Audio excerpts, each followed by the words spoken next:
I'm happy you're here, and I cannot wait to talk about this with you guys. I think self-concept is probably one of the most important things when it comes to creating specific results in your life. Not only is manifestation here to help you feel better, but it's here to remind you of who you really are at your core. And that's going to be my first topic that I'm talking about today. What self-concept really is. Self-concept is your internal beliefs that you hold about yourself at your core foundational level.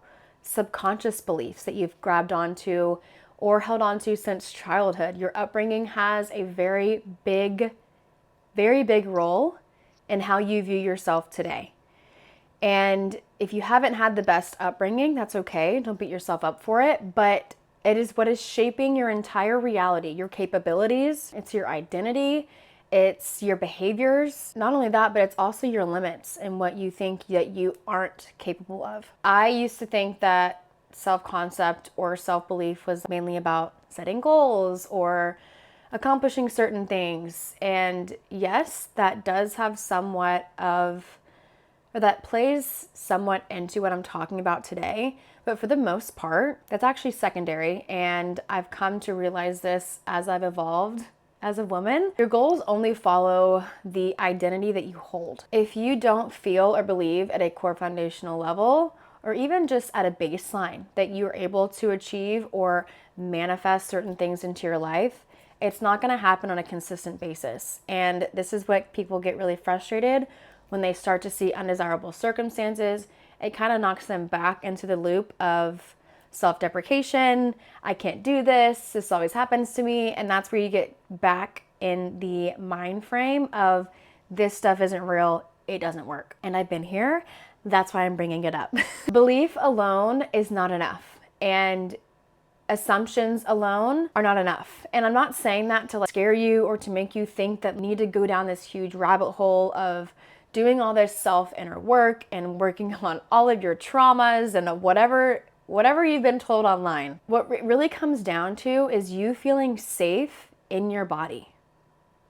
That's really all it comes down to. Your brain is not wired for happiness. And I know that sounds so insane because you're like, why would I want to be unhappy?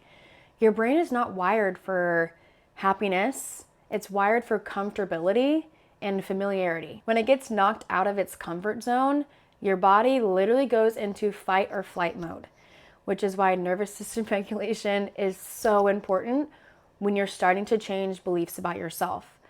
There have been many of times when I'm adjusting beliefs about myself, things start going great, and then I remember it was like all of a sudden I was dealing with undesirable circumstances again. I'd get stuck in the loop and my body was back in its vicious cycle of seeing results but not being able to maintain them. And that was the most frustrating thing for me. And I'm sure if you're watching this video, you had to have experienced it at least once. To be quite honest with you, changing in your self-concept feels like a true life change because you're shifting in your entire identity, and it's really not just mental exercise.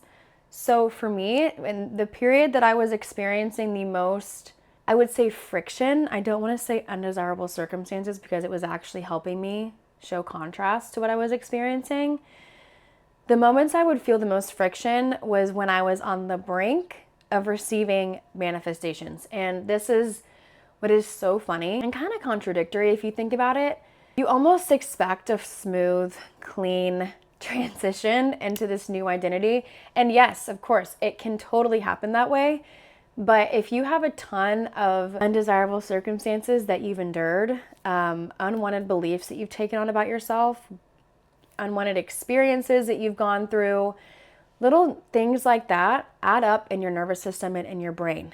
Your brain is constantly searching for evidence of what it believes. So, meaning, if you believe that, for example, you can't get what you want, when you try and introduce a new belief that you can get what you want, when you introduce that new belief, your nervous system either shuts down, goes into fight or flight, or it alarms your entire body that you are in danger because it's unfamiliar and it's uncomfortable. Even if it's keeping you in that loop of negative mindset or negative self-talk. Nervous system regulation helps shake up those thoughts, shake up those feelings. And that's why you'll see a lot of the times when you do your breath work, when you actually sit down and regulate yourself, manifestations come in. Why? Because you're relaxed, you're not thinking in a loop, you're calming yourself down, and you're stepping in with something that helps you take your mind off of whatever it is you're trying to create. Nervous system regulation has actually really helped me when I first started out. And even now, sometimes I'll still do some techniques. I don't think I do it as much anymore as I used to. I still integrate some sort of nervous system regulation. For me, I love to exercise. I'm in the gym 5 days a week.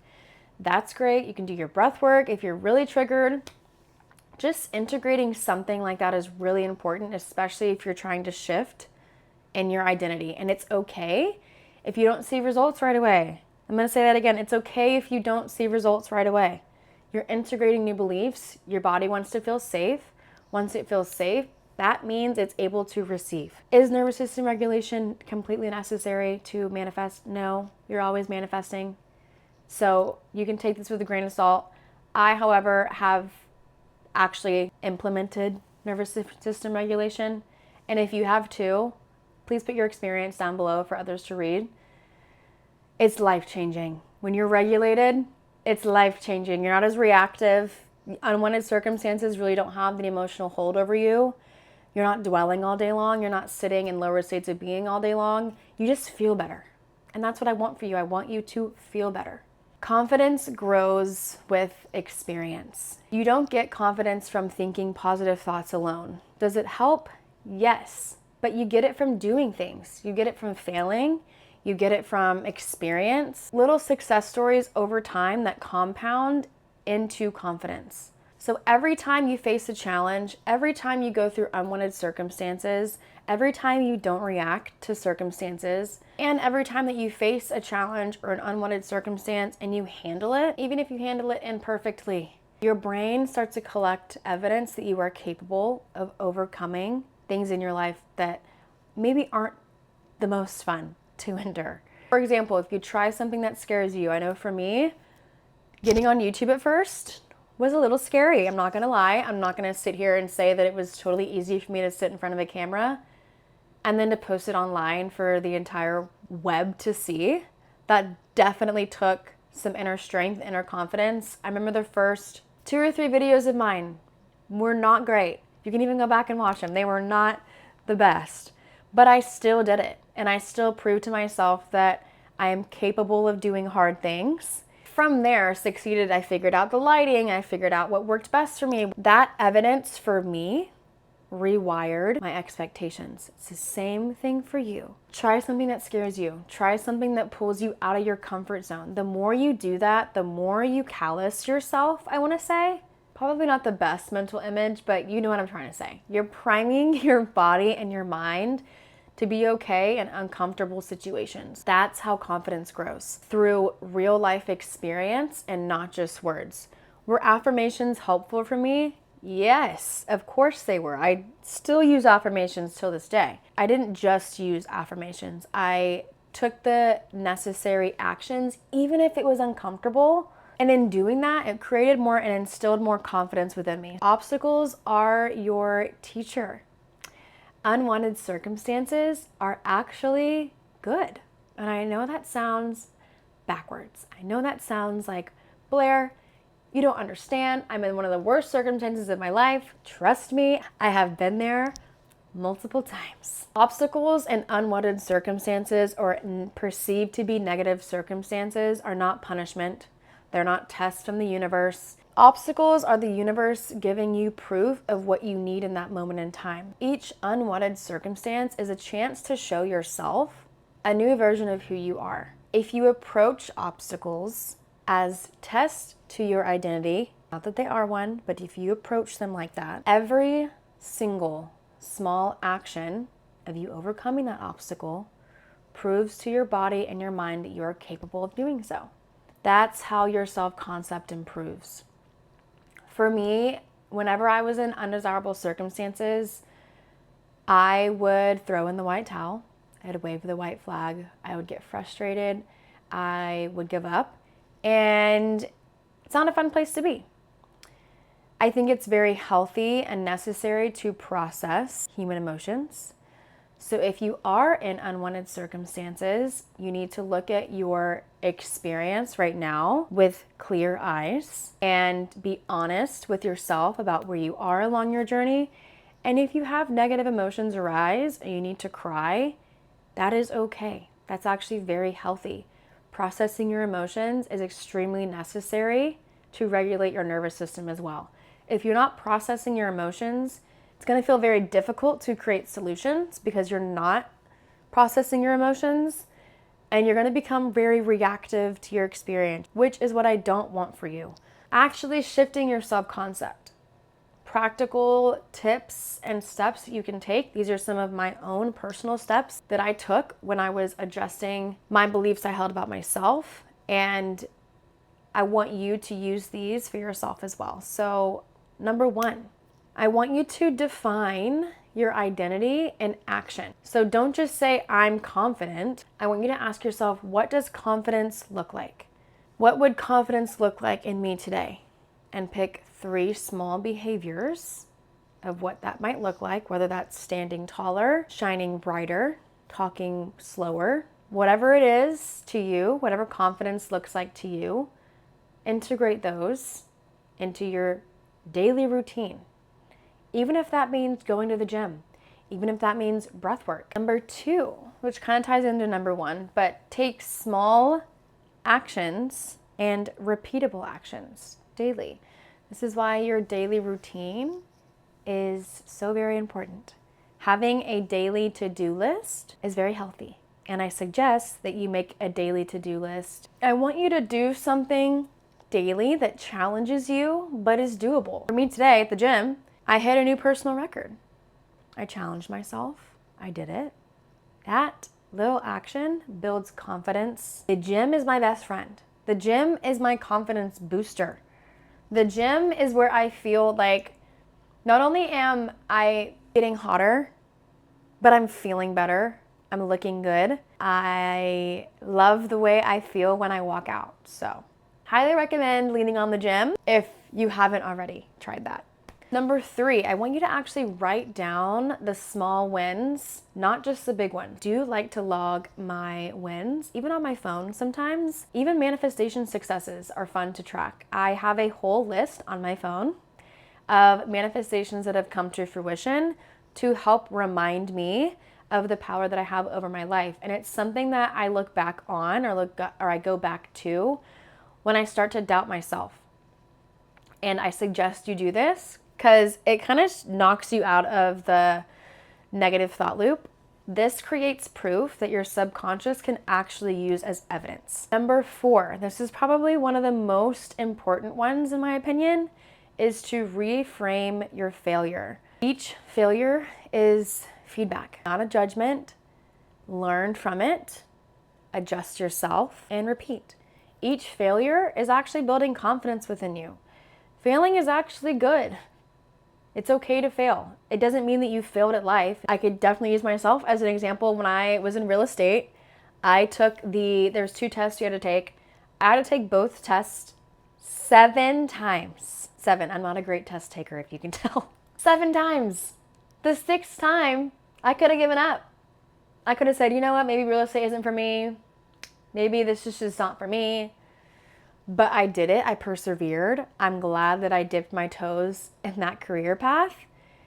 And that taught me that failing is okay. Number 5 is to stretch gradually. And what do I mean by this? What do I mean by stretching gradually? Expand your challenges slowly, so your nervous system gets used to this new identity that you're stepping into. This is not about struggle. It's about alignment. Getting into a new identity does not take a long time. It just takes you being honest and regulating yourself. When your self-concept grows, your entire perception of yourself, of your circumstances, of your life changes. You notice more opportunities. You start to speak differently, and you start to act and respond differently to situations. That's how desire becomes reality. It's something magical. It's that the version of you that naturally exists draws in experiences, people, places, and things to you. If your self-concept can't hold the outcome, it won't stick. You almost have to become the person that already has everything that you desire. That's the real secret. Some people say you don't need to do anything in order to create a higher self-concept, which I believe to a degree, that's partly true. You don't need struggle. You don't need to go through all your unhealed childhood traumas and work through everything. You don't need to force change.